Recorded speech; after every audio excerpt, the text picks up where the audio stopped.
Josué, capítulo número 1, eu farei a leitura até o versículo número 9. E este texto nós estaremos meditando também nesta noite. É um capítulo que nós estamos meditando, é o terceiro domingo que estamos falando sobre este capítulo de Josué de 1 a 9. Diz assim a palavra do Senhor.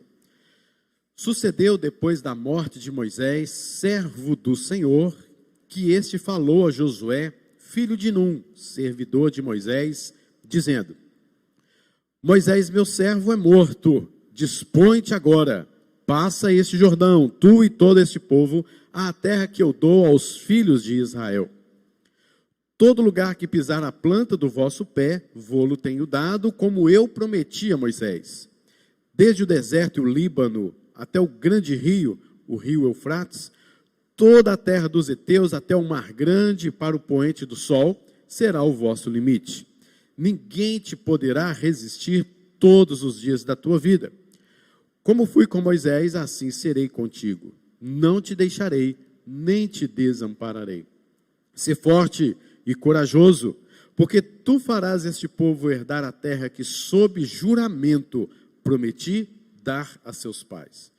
Então, somente ser forte e muito corajoso, para teres o cuidado de fazer segundo toda a lei que meu servo Moisés te ordenou. Dela não te desvies, nem para a direita, nem para a esquerda, para que sejas bem-sucedido por onde quer que andares. Não cesses de falar deste livro da lei. Antes, medita nele dia e noite, para que tenhas o cuidado de fazer, segundo tudo quanto nele está escrito. Então farás prosperar o teu caminho e serás bem-sucedido. Não te mandei eu? Sê forte, corajoso, não temas, nem te espantes, porque o Senhor teu Deus é contigo por onde quer que andares. Senhor Deus, venha falar profundamente, ó Deus, aos nossos corações. Usa a minha vida, Senhor, de acordo com o teu Espírito Santo, que saiamos daqui alimentados, transformados, edificados por tua palavra. Dá-nos, ó Deus, que estas aplicações deste texto que nós lemos, do ensinamento da tua palavra, Senhor, que possa, Deus, ser realmente um alimento para que possamos viver conforme o Senhor em santificação. Nós suplicamos o teu poder, a tua graça, no nome de Jesus. Amém. Então, queridos, temos meditado aí nestes versículos, nós temos visto como que Deus chamou Josué para assumir todo aquele povão que iria à terra prometida. Só que tinha um gravíssimo problema, uma dificuldade enorme, é que Moisés havia morrido. Imagina a expectativa daquele povo e Moisés durante aqueles 40 anos, ali no deserto, em guerras, em lutas, em revelações, em murmurações, debaixo da bênção de Deus, e tantas coisas acontecendo. E no momento ali da hora, naquele momento em que eles iam adentrar a terra, Moisés morre. Então parece que cria uma certa frustração, um certo desânimo, alguns questionamentos. Por que será que isso aconteceu? Moisés morre, mas Deus já havia preparado um outro homem, que é Josué. E o que temos de Josué é somente isso, que ele era servidor de Moisés e que ele era filho de Num. Não temos muito maiores informações acerca de Josué.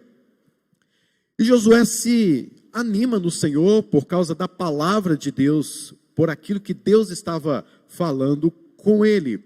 E Deus coloca o problema novamente para que Josué saiba do que Deus irá fazer com a sua vida. Deus chega para ele e fala assim: Josué, Moisés, meu servo, é morto. Então Deus mostra para Josué a tamanha gravidade de um problema, de uma situação, de uma realidade que está acontecendo. Deus sempre nos mostra isso, e devemos sempre ver problemas e situações em nossas vidas com realidades. Não adianta a gente tapar o sol com a peneira. Moisés morreu, tem uma situação difícil para resolver, temos que continuar esta caminhada, voltar, é impossível. Nós temos que continuar a nossa caminhada. Como será isso? Então é aí que Deus mostra para Josué: dispõe-te agora. Disposição. E quando é isso? É agora.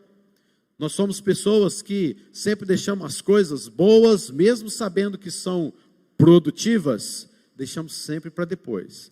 Geralmente, aquilo que não presta, nós sempre gostamos de fazer muito mais rápido. Mas aquilo que é, de fato, necessário e produtivo sobre as nossas vidas, talvez nós procrastinamos demais. Por isso, Deus já fala, é agora. Eu sei que você está passando por um luto, eu sei que você está passando por tristeza, sei que vocês estão passando por grandes questionamentos, mas o negócio é agora, nós temos que continuar, nós temos que prosseguir. Há muitas pessoas que por causa de certas dificuldades, certos desânimos, frustrações, expectativas frustradas, às vezes se embaraçam neste meio, neste sentimento, e ficam ali, parece que curtindo o luto, se é que a gente pode assim dizer, fica curtindo o problema, se é que também poderíamos dizer desta maneira. Mas Deus está falando, olha, é hora de você tomar uma posição na vida, é hora de você se dispor a levantar, a reerguer-se e continuar a nossa caminhada, vamos nessa, vamos juntos. Então, queridos, nós não podemos ficar ali ruminando a situação, o problema, ou simplesmente choramingando sempre. Levante-se, disponha, muda-se, modifique-se. Eu sei que na sua mente, você como um bom presbiteriano, né, vai pensar assim, não, mas está tudo no controle do Senhor, Deus é soberano, está tudo nos planos dele. Com toda certeza, é exatamente isso mesmo. Mas nós vamos perceber aqui em Josué que há esta questão da soberania de Deus e há também a responsabilidade humana. Deus é soberano, Deus está agindo, mesmo diante daquela situação que Moisés havia morrido, mas ele coloca para Josué o que é de responsabilidade humana. Dispõe-te, é você, a obra está nas suas mãos, Josué. Eu vou estar contigo, como nós veremos aqui.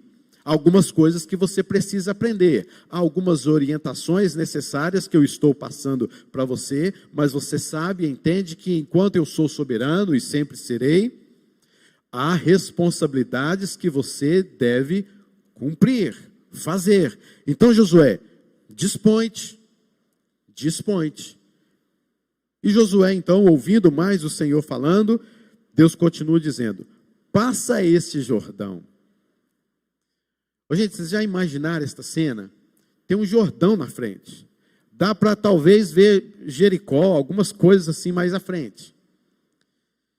Está na hora de entrar na terra. Mas tem um rio Jordão para atravessar. Tem um negócio meio difícil aqui, porque são os nossos pais, eram os pais daquela turma, que possivelmente os avós que viram o Mar Vermelho se abrindo, eles estavam em uma fuga. E eles correndo e eles andando ali naquele mar, que agora é um mar seco, eles andaram em seco, e o Mar Vermelho se abriu. Eles foram, o exército egípcio se afundou ali, se afogou, porque Deus fez com que as águas voltassem e morreram todos. Tudo bem, isso é coisa lá de trás. Meus pais me contaram isso, os meus avós. Mas agora nós estamos diante de um outro rio.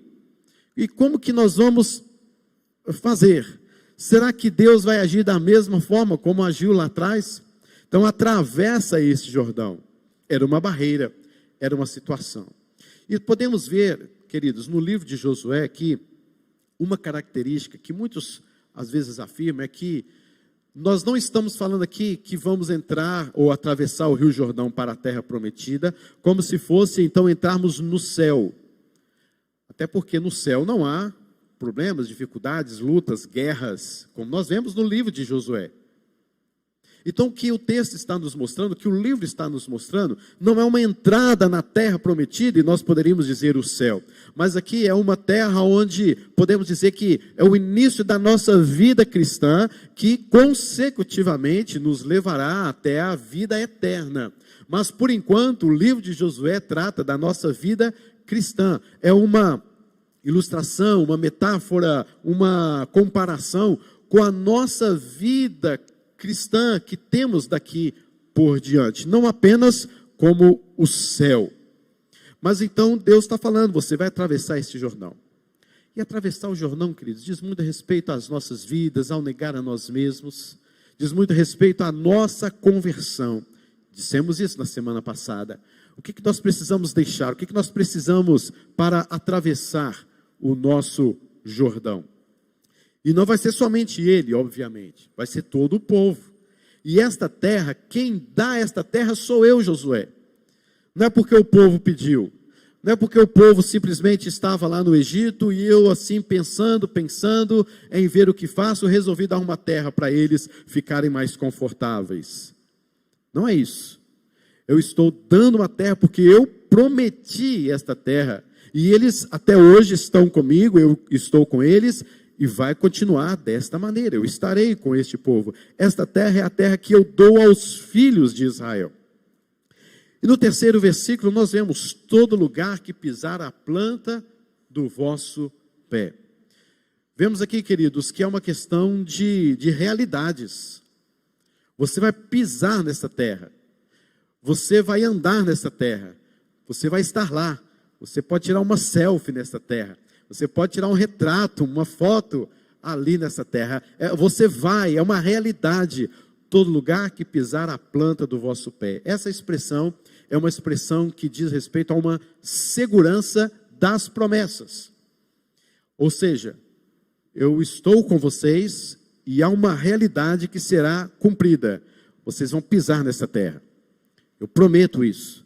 Eu sou Deus para isto. Esta é a terra que eu estou dando a vocês e vocês vão pisar nesta terra. É graça de Deus. Porque este povo não merecia não, queridos. Este povo aqui, eu vou falar uma coisa com vocês, viu? É igualzinho a gente aqui da nossa igreja. Povo difícil demais. Povo complica, povo murmurador demais. De várias situações. De várias situações. E este povo, Deus poderia dizer: olha, cansei, chegamos até aqui, né? Tentei 40 anos com vocês, mas olha, não vai dar. Faça o que vocês quiserem. Vou deixar vocês no deserto. Faça o que vocês quiserem. Não, queridos, Deus não fez isso. Deus disse assim: eu vou levar vocês. Vocês são um povo realmente difícil, mas é o povo sobre quem eu tenho uma aliança. Eu prometi aos seus pais, no versículo de número 6, dizendo: e vocês são o meu povo, e eu vou dar esta terra, vocês vão pisar nesta terra. Por mais, queridos, que nós não sabemos andar diante da presença de Deus, por mais, queridos, que nós não sabemos como caminhar nesta vida cristã, há tantos obstáculos, há tantas dificuldades, há tantos porquês, há tantos pecados sobre os quais nós caímos, há tantas coisas, mas Deus está nos dizendo que Ele encaminhará os nossos pés. Nós pisaremos nesta vida cristã, nós já estamos nesta vida cristã e estaremos eternamente com Ele, porque é Ele quem vai nos conduzir. Os passos são dados por Deus sobre as nossas vidas. Queridos, olhando o versículo de número 4, relembrando toda essa história, promessa de Deus em ter dado aquela terra àquele povo. Agora no versículo de número 4, Deus coloca uma geografia aí, que você vai procurar isso numa geografia bíblica, num Atas bíblico, talvez você vai ter alguma dificuldade de limitar certinho como é esta terra. Mas Deus fala que será do deserto e o Líbano, até o grande rio, o rio Eufrates, toda a terra dos heteus e até o mar grande para o poente do sol, tudo será o vosso limite. Beleza, Deus limitou esta terra, Deus esquadrinhou essa terra. Mas tem alguma coisa aqui nesta geografia que precisa trazer à nossa memória algo que está nesta geografia, mostrando que, como o plano de Deus nunca será frustrado, mesmo com o homem que falha, mesmo como o homem que erra, que duvida, que faz coisas completamente equivocadas e longe da presença de Deus, o que percebemos é que os planos de Deus nunca serão frustrados. Queridos, mesmo você sendo falho, eu sei que você é, eu sou. Mesmo que você muitas vezes se encontra diante de Deus em pecado ou em murmuração, com esfriamento espiritual, morno, mesmo diante de situação como essa na sua vida cristã, os planos de Deus sobre a sua vida não mudam.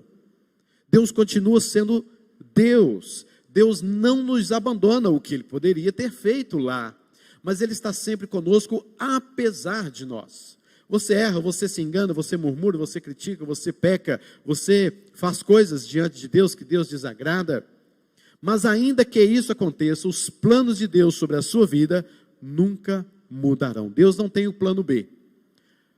Lucas, eu tenho um plano aqui para o Lucas. Mas se o Lucas fizer isso, aí eu vou agir desta forma. Se ele não fizer isso, aí eu vou ver como que eu vou fazer. Vai depender da escolha que o Lucas fizer. Então Deus está lá assim, meio que à mercê das minhas escolhas. Nada disso, queridos. Apesar de esse ser um pensamento que perdurou durante anos dentro da igreja do Senhor, como doutrina e como ensinamento, mas absolutamente, queridos, os planos de Deus sobre a sua vida não mudam. Ele está sempre presente conosco. E você pode perceber isso no versículo de número 4, por incrível que pareça. Porque o versículo de número 4 tem um local que nos chama a atenção. E que é colocado em ênfase e entre vírgulas. Diz aí o texto: desde o deserto e o Líbano até o grande rio, o rio Eufrates. O rio Eufrates. Meus irmãos, o Pentateuco acabou aqui, em Deuteronômio. Mas o que foi feito no rio Eufrates? Era no rio Eufrates que circulava ali o Jardim do Éden. O Jardim do Éden foi feito ali, à beira do rio Eufrates. O que nós podemos ver com isso, queridos, é que Deus está restaurando este povo, trazendo este povo para um lugar onde eles nunca deveriam ter saído. Ele não traz, obviamente, para o jardim. Ele colocou anjos ali à espreita, guardando aquele jardim. Mas Deus está trazendo este povo para aquele mesmo lugar de onde ele nunca deveria ter saído. Ele saiu por causa do seu pecado. O homem foi expulso daquele jardim por causa da sua desobediência, por causa da sua rebeldia, porque ele quis ser igual a Deus, por causa do seu orgulho, por causa do seu livre-arbítrio, que ele não soube de algum mistério que desconhecemos administrar perante Deus e na presença de Deus. E ele perde esse livre-arbítrio, e não somente perde o livre-arbítrio, mas perde o jardim. Mas não somente o jardim, ele perde a presença de Deus. E não somente a presença de Deus, ele perde a vida. E agora o que nós vemos aqui, bem à beiradinha desta terra prometida, é Deus falando assim: eu quero vocês aqui. Este é o lugar. Este é o caminho. Eu quero vocês de volta, de onde vocês nunca deveriam sair. Por que Deus traz este povo para o Eufrates? Para mostrar, queridos, o seguinte: vocês dão volta, vocês se enganam, vocês fogem daqui, vocês fogem acolá, vocês se encantam com as maravilhas deste mundo, vocês se orgulham, vocês se vangloriam, vocês acham que são grandes, vocês acham que são os líderes desta terra, mas vocês estão sempre confusos, mas vocês estão sempre perdidos. Vocês são mordomos, vocês são servos, mas se acharam o dono desta terra, o dono desta casa, e foram por aí andando, e foram por aí perdidos, 40 anos no deserto, mais de 4 séculos na escravidão, tudo por decisão de vocês mesmos, suas decisões, rebeldias, orgulhos e etc. E onde é que o Senhor agora está trazendo este povo? Para o rio Eufrates, de onde nunca deveríamos sair. É Deus restaurando este povo. E queridos, por que nós sofremos muitas ansiedades em nossas vidas? Porque nós esquecemos muitas vezes, em muitos momentos, de confiar em Deus.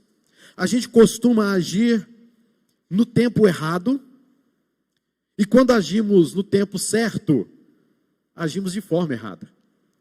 Então há uma confusão com a gente não sabe dar um passo sequer. Um passo, queridos. Queridos, não se glorie, não pense que você tem forças para dar um passo a mais na sua vida cristã, porque é perigoso demais. O passo que você toma, as decisões que você toma, talvez cumprindo a sua vontade, é muito perigoso. É muito perigoso. Você pode tomar uma decisão que vai interferir na sua família. Você pode tomar uma decisão que vai intervir na sua vida, que vai intervir na vida de uma igreja, na vida de uma comunidade. Tome cuidado com os seus sonhos. Tome cuidado com as suas realidades. Tome cuidado com aquilo que você acha que é o certo, com aquilo que você acha que é o errado.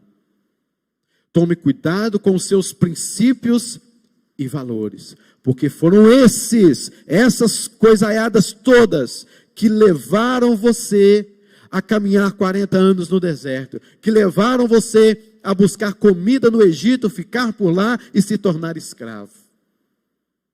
Cuidado com você mesmo. Mas Deus está trazendo você novamente para o lugar onde Ele quer, onde é o lugar certo, onde é o lugar correto. Mas vai ter muitas lutas, vai ter. Aí você vai questionar, você vai perguntar, você vai murmurar talvez, você vai não entender, mas tem muitas lutas. Mas é onde Deus quer que você esteja. Deus está aqui, queridos, mostrando. Muito bem, o que é que vocês conseguiram nessa caminhada, nessa jornada? Vocês conseguiram dor, doença, fome, sede, falta de abrigo, lutas, guerras, apanharam como escravo, perderam a terra. Queridos, uma pergunta: por que a geração pós-José, até abrirmos o livro de Êxodo, não conhecia mais a Deus? Por que Deus teve que se revelar a Moisés, um homem que faz parte do povo de Deus, filhos de Abraão, da promessa? Por que será que Deus teve que dizer: Moisés, eu sou o Deus lá de seus pais, Abraão, Isaac e Jacó? Queridos, porque não houve mais interesse em buscar a presença de Deus, porque eles deixaram a presença de Deus. Por que eles se tornaram escravos? Porque não buscaram mais a presença de Deus. E Deus está trazendo novamente este povo para o lugar onde tudo começou. E isso que nos leva a uma grande ligação, inclusive, com o livro de Apocalipse, novos céus e nova terra. E aqui a gente pode perceber, queridos, que Israel, Deus iria dar uma terra, uma nova terra para eles. Não para eles ficarem confortáveis, não para eles ficarem ali agora descansados. Olha, 40 anos no deserto, agora é a nossa terra, vamos armar uma rede boa aqui e descansar. Estamos muito bem. Que venham os manás, que venham os leites. Não, queridos, não era para este fim. Deus está olhando para este povo e dizendo assim: vocês vão fazer agora o que era para vocês fazerem desde o início. Vocês serão meus, vocês estarão comigo na terra que eu dei a vocês. Vocês resplandecerão aos outros povos.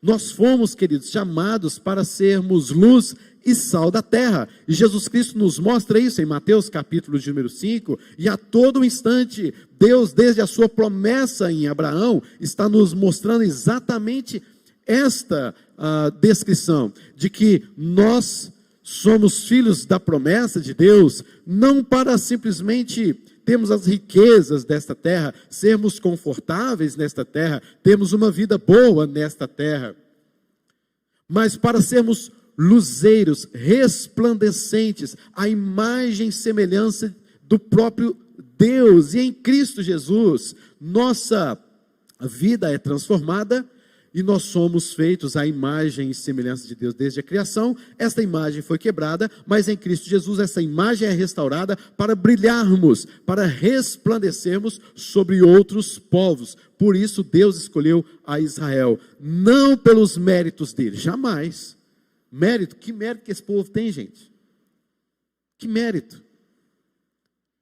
Deus escolheu não pelos méritos, mas pela sua graça, bondade, amor, longanimidade e por algo que nós desconhecemos, que é o seu grande amor, um grande mistério para nós.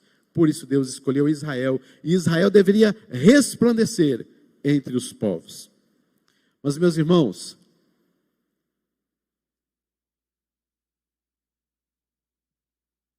não nos frustremos e não fique também desanimado, porque este povo vai entrar nessa terra, este povo vai conquistar, este povo é temido sobre os outros povos que ali habitam, é temido.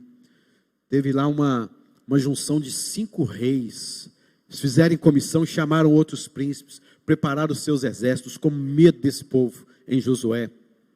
E o povo de Israel foi lá, resplandeceu a luz de Cristo, venceu aquela batalha, conquistou terras, por causa da promessa de Deus. Mas não fiquem desanimados, porque no capítulo de número 13, dando o chamado spoiler para vocês, este povo não conquista toda esta terra, do versículo de número 4. Este povo não vai até os limites. Alguns povos eles consideram, outros não conseguem vencer, outros não conseguem de fato ter uma guerra, de fato que vai fazer com que eles conquistassem aquele território.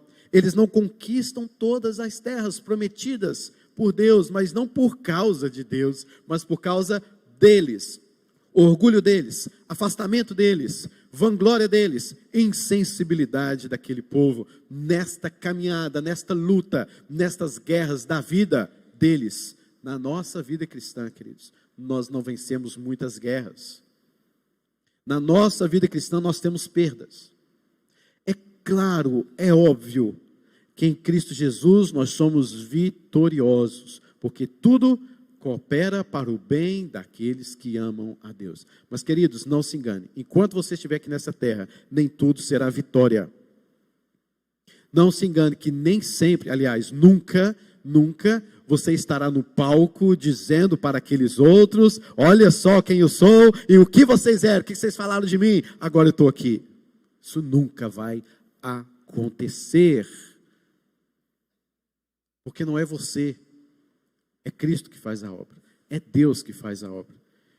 E esta então é a proposta da sua vida, que você brilhe do Oriente ao Ocidente, que você torne-se à presença de Deus, de onde você nunca deveria ter saído, e que você brilhe a luz de Cristo, porque você em Cristo Jesus, você morreu para si mesmo. Já basta, querido, o tempo do seu orgulho, o tempo da sua rebeldia no jardim do Éden, que o levou a perder a sua vida, a presença de Deus. Mas Deus não se esqueceu de nós, Deus não nos desamparou. Ele agora pega-nos e transforma-nos, envia o seu Filho, o Senhor Jesus Cristo, para que Ele, habitando em nós, fôssemos a sua luz, fôssemos aqueles que resplandeçam a sua glória, por meio de Cristo Jesus em nós. Então, queridos, uma coisa você tem que saber: na vida cristã, você morre. Na vida cristã, não é a sua vontade, não é o seu achismo, não são os seus sonhos, não são as suas realidades.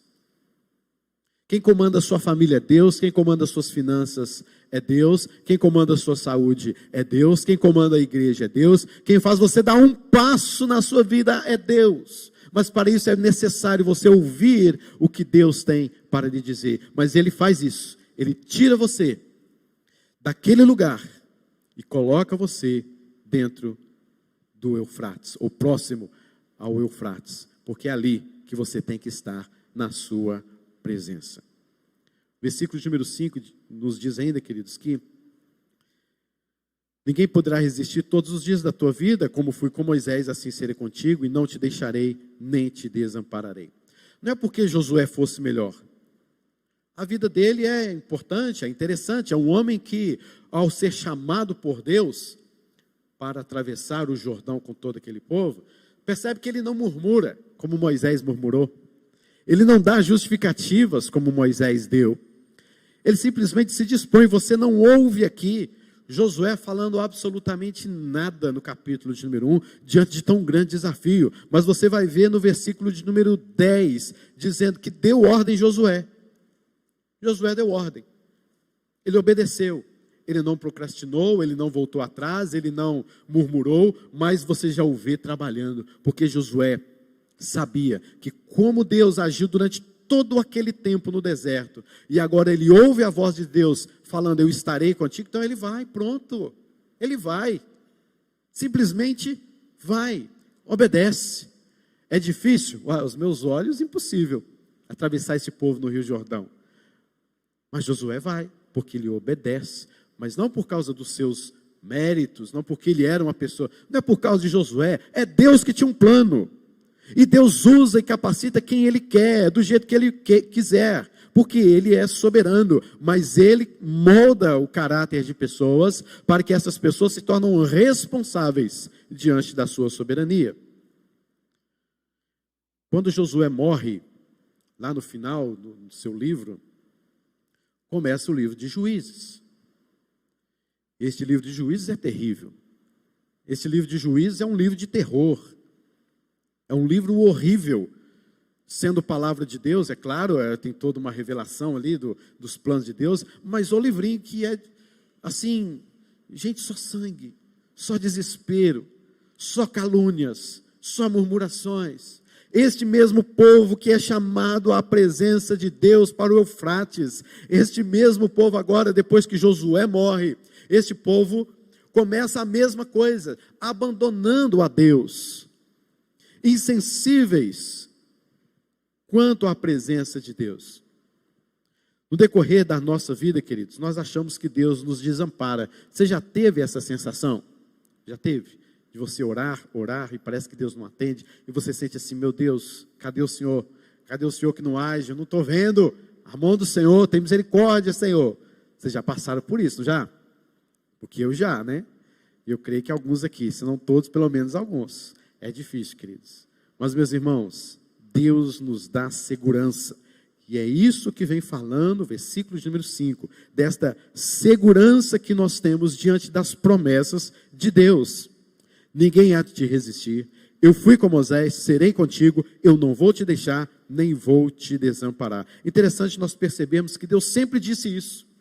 Deus disse isso a Abraão, Deus disse isso a vários personagens bíblicos. É o Deus Emanuel.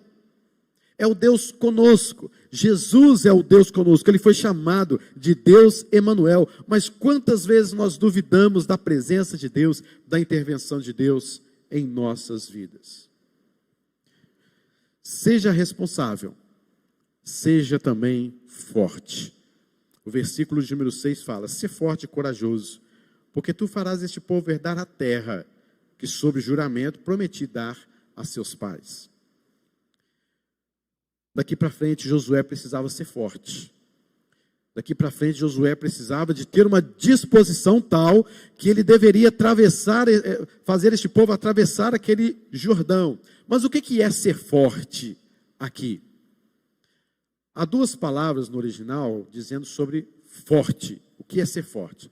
A primeira é esta de ser forte mesmo, de você ter força nos braços, de você fazer uma academia e ter força para dar um soco, ter força para carregar uma coisa pesada, ser forte, músculos, musculatura, força física.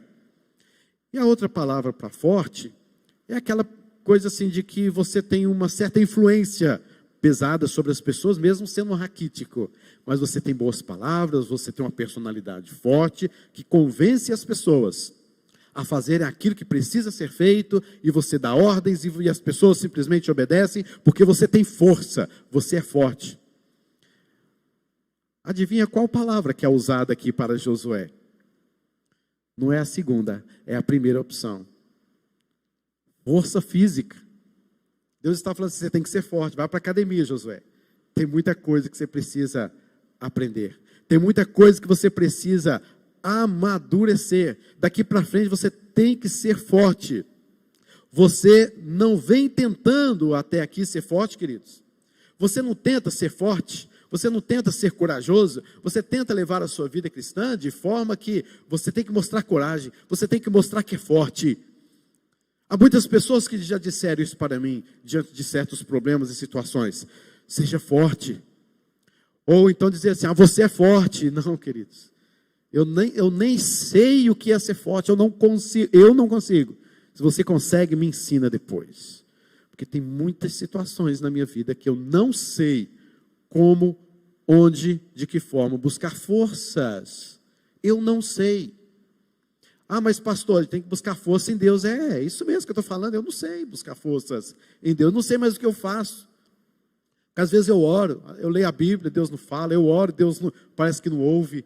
E por aí se vai, e eu estou ali, Senhor, tem misericórdia de mim.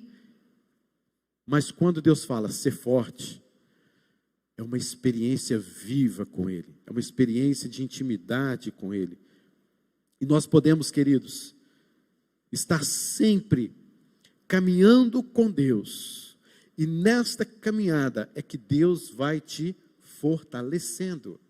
Não despreze uma devocional sua, não despreze uma leitura bíblica, não despreze uma oração, não despreze o momento que você tem com Deus. São esses pequenos momentos, essas pequenas devocionais, são esses momentos que alguém ora, são esses momentos que você para orar, é isso que vai te dar forças.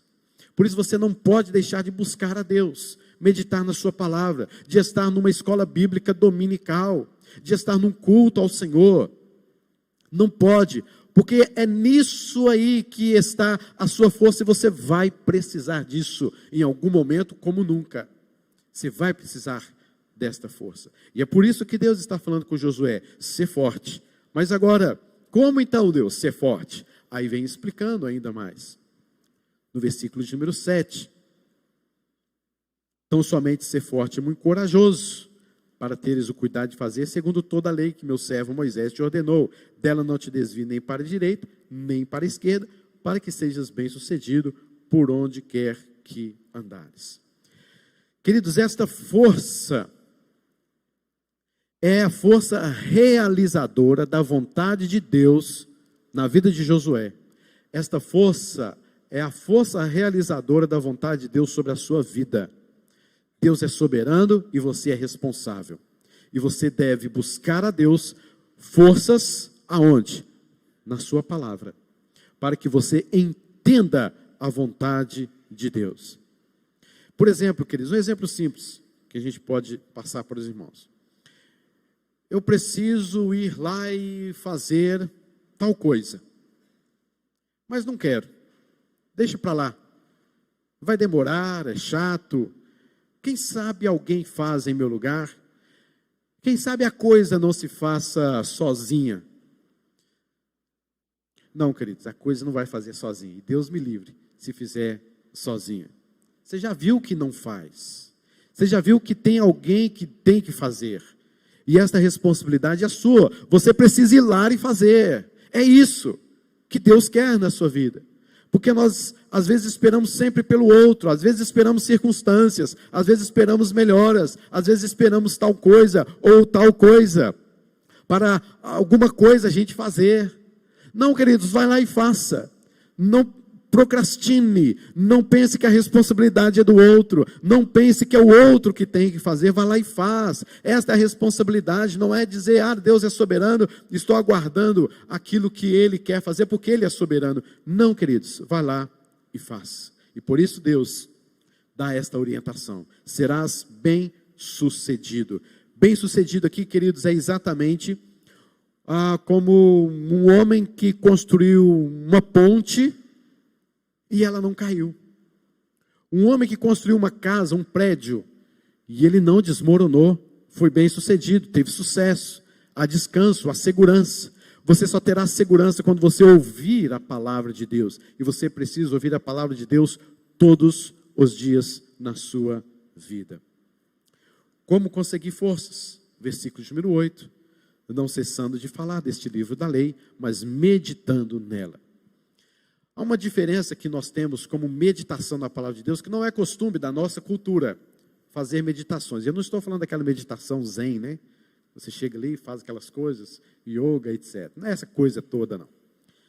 Meditar é você ruminar a palavra de Deus. O judeu, ele lia, ele relia, ele ruminava, ele decorava, ele falava sempre daquilo que ele leu na lei, no Velho Testamento, e ele ruminava aquilo. É exatamente isso que é meditar. Meditar é você ruminar a palavra de Deus, é você repetir, é você colocar aquilo no seu coração de forma que aquilo começa a fazer parte da sua vida, mesmo que você não pense sobre aquilo. É interessante nós notarmos isso, porque eu sei que os seus pais lhe ensinaram sobre algumas coisas morais, comportamentais na sua vida, e aquilo vai tornando um aprendizado que você, de repente, está fazendo aquilo inconscientemente. Você já está simplesmente fazendo. É como amarrar um cadarço. Você aprendeu hoje a amarrar um cadarço, mas amanhã você não precisa novamente dizer, como que amarra o cadarço mesmo? Como que faz? Deixa eu tentar aqui, deixa eu ver as minhas anotações. Deixa eu ver como é que é. Não, você faz isso já inconsciente. Você antes tinha que aprender a dirigir um carro, agora você dirige o carro, passa a marcha, liga o som, liga o celular, o que não pode, né? Mas você faz um monte de coisa, virou automático. Os seus pais, os nossos pais nos ensinaram comportamentos e tantas outras coisas, e que hoje fazem parte da nossa vida, e você simplesmente sabe que aquilo é errado, sabe que aquilo é certo. Você não precisa simplesmente ficar rememorando, trazendo, relembrando as suas anotações do passado. A lei de Deus, quando você medita, é exatamente isso. Quando você é cheio da palavra de Deus, isso começa a fazer algo tão grande, tão transformador, porque ela é viva e eficaz, que você simplesmente já sabe que aquilo é certo, já sabe que aquilo é errado. Você define, você ouve uma frase, você assiste um filme, você ouve alguém falando, você vê um princípio de um político, você vê um princípio de um filósofo, você vê aquilo que um pastor, herético ou não, fala, e aquilo logo já vem à sua mente, porque aquilo já fez parte da sua vida. Você já ruminou, você já meditou. Não cesses de falar deste livro da lei. A gente precisa disso. A gente precisa repetir, a gente precisa estar por dentro do que é a palavra de Deus, a lei do Senhor. Ah, meus irmãos, quem dera se os cristãos se debruçassem mais sobre a palavra de Deus. Quem dera, meus irmãos, não dessemos ouvidos a estas heresias romantizadas nos últimos dias sobre Deus, sobre o seu reino, e levássemos de fato a sério o que Deus tem para nós. Mas vemos, queridos, que os pais não ensinam mais seus filhos a palavra, a moral, a ética cristãs. Que geração teremos daqui a 10 anos, meus irmãos? Que geração? Qual incentivo você tem dado ao seu filho hoje para vir a uma escola dominical? Que incentivo você tem dado ao seu filho hoje para vir e participar de um culto? A pessoa simplesmente que diz, ele não quer vir, não vai. O que vai acontecer com essa geração, querido? 10 anos, talvez eu esteja pensando longe demais. Daqui a 1 ano, 2. Que geração é essa que nós estamos criando? Em que adolescentes e crianças não podem ser frustradas, não podem ser reconduzidas, tem que fazer do jeitinho deles, da forma deles, do jeito que eles querem, porque senão vai se rebelar. Não, queridos. Que isso? De onde você tirou isso? Sua vida cristã se tornou monótona. Estamos pecando, não temos mais sensibilidade que estamos pecando. Vimos a igreja desmotivados, cantamos desmotivados, adoramos a Deus com a desmotivação, oramos, mas é porque, tem que orar, né? Fazer o quê? Lemos a Bíblia, tá bom, já li, já sabia desse versículo. Estamos estudando o livro de Êxodo na escola dominical, eu já sei muita coisa, já li Êxodo há muito tempo, já sei tudo que acontece ali. Acabou a nossa força, e nós estamos, Deus nos chamou para estarmos no rio Eufrates, na presença dEle, depois de tudo que passamos neste mundão afora, de escravizados, de subordinados, de sofrimento, de tantas coisas. Deus nos chamou a uma realidade com Ele, estamos vivendo esta realidade, já atravessamos o Jordão e ainda continuamos com as mesmas histórias de Juízes, onde nós nos esquecemos da palavra, e o livro de Juízes é um dos versículos mais tristes que existe na Bíblia, o último versículo de Juízes, leia lá para você ver. Cada um fazia o que bem queria. Porque não havia mais liderança, não havia mais meditação, não havia mais a Bíblia, não havia mais orações, não havia mais temor, porque cada um sentiu o desejo no coração de fazer o que bem entendesse. Depois que entraram na terra prometida. Meus irmãos, leia, medita, levante a sua vida espiritual. Acorde, é hoje, é agora, dispõe-te hoje a ter uma vida transformada, revigorada no Espírito Santo. O mundo tem feito isso com seus filhos, o mundo tem feito isso contra a igreja. Se você não estiver preparado, queridos, muitas coisas podem acontecer, as quais eu não quero enumerar aqui. Mas se você não estiver preparado, querido, assume o seu posto, deixa e abandone a vida que você chama de vida cristã. Não diga que você é um cristão, não diga mais, nunca mais, que você um dia encontrou-se com Cristo Jesus, a não ser que você assuma a sua postura de um cristão verdadeiro, que medita, que lê na palavra, que se encha do Espírito Santo, que vem à igreja, que faz com que os seus princípios e valores sejam do reino de Deus, que você assuma a sua postura diante de Deus. Porque, queridos, essa vida cristã não é apenas um desafio, porque desafio você pode aceitar ou não. Vida cristã é um chamado de Deus, e é um chamado irresistível. Assume a sua postura como filho de Deus, como servo de Deus, não como esses crentes religiosos, que vem à igreja às 18 horas no domingo, simplesmente para cumprir tabela, simplesmente para dizer que é um crente, quando na verdade é um cretino, é um desmerecido, é um desfavorável, é uma pessoa que não anda com Jesus durante a semana, e depois chega dentro da igreja e acha que sabe de tudo de Bíblia, e acha que sabe tudo sobre Deus, e não passou um segundo sequer na presença de Deus. Mau caráter você! Que vida é essa que você está levando, sendo o seu Deus o próprio Senhor Jesus Cristo? Não cesse de falar deste livro da lei, não deixe de meditar neste livro da lei, ensine mesmo os seus filhos a andarem nos caminhos do Senhor, com autoridade, com a sabedoria do Senhor. Não desconte isso na igreja, não desconte isso no seu pastor. É você o responsável por educar o seu filho, é você o responsável por testemunhar do reino. Se não for isso, volte para o Egito, volte para longe da presença de Deus. Mas se você deseja, Deus pode transformar, revigorar a sua força, o seu potencial que Ele mesmo colocou em você. Não é uma coisa que está aqui dentro, o potencial da palavra de Deus em sua vida. Porque é isso que Ele fala no versículo número 9, para encerrarmos. Não te mandei eu? Ser forte e corajoso. Olha só, querido, soberania de Deus e responsabilidade humana, muito bem descritos aqui. Não te mandei eu, soberania de Deus. Ser forte e corajoso é sua responsabilidade de buscar a presença de Deus na sua palavra. Não temas, não te espantes. O Senhor teu Deus é contigo, por onde quer que andares. Você tem dificuldade de ser pai, de ser mãe? O Senhor é contigo. Mas quando você medita na palavra. Você tem dificuldade de ser um bom professor, está com dificuldade de ser um bom engenheiro, um bom amigo, um bom esposo, uma boa esposa?